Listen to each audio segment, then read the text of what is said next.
ബഹുമാന്യരെ, 2023 August മാസം 9-ാം തീയതി ഉത്തരാഖണ്ഡിൽ വെച്ച് മാതൃഭൂമിക്ക് വേണ്ടി വീരമൃത്യു വരിച്ച ചെട്ടുകുളങ്ങര ഈരേഴത്തെക്ക് സ്നേഹതീരത്ത് ശ്രീ തമ്പിസാബിന്റെ ജ്വലിക്കുന്ന ഓർമ്മയ്ക്കായി ആലപ്പുഴയുടെ സ്വന്തം സൈനിക കൂട്ടായ്മ സോൾജിയേഴ്സ് ഓഫ് ഈസ്റ്റ് വെന്നീസ് പണികഴിപ്പിച്ച സ്മൃതി മണ്ഡപത്തിന്റെ ഉദ്ഘാടന കർമ്മം ധീരയോദ്ധാവ് തമ്പിസാബിന്റെ 1-ാം ഓർമ്മ ദിവസമായ 9 ആഗസ്റ്റ് 2024 വെള്ളിയാഴ്ച രാവിലെ 10 മണിക്ക് മാവേലിക്കരയുടെ പ്രിയങ്കരനായ MLA ശ്രീ MS അരുൺകുമാർ അവറുകളാൽ നടത്താൻ തീരുമാനിച്ചിരിക്കുന്ന വിവരം ഏവരെയും അറിയിച്ചുകൊള്ളുന്നു.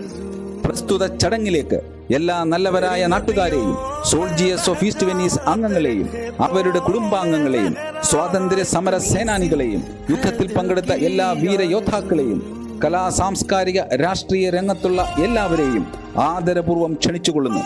പ്രസ്തുത ചടങ്ങിലേക്ക് എല്ലാവരുടെയും നിറഞ്ഞ സാന്നിധ്യം സാദരം പ്രതീക്ഷിച്ചുകൊണ്ട് സോൾജിയേഴ്സ് ഓഫ് ഈസ്റ്റ് വെന്നീസ്.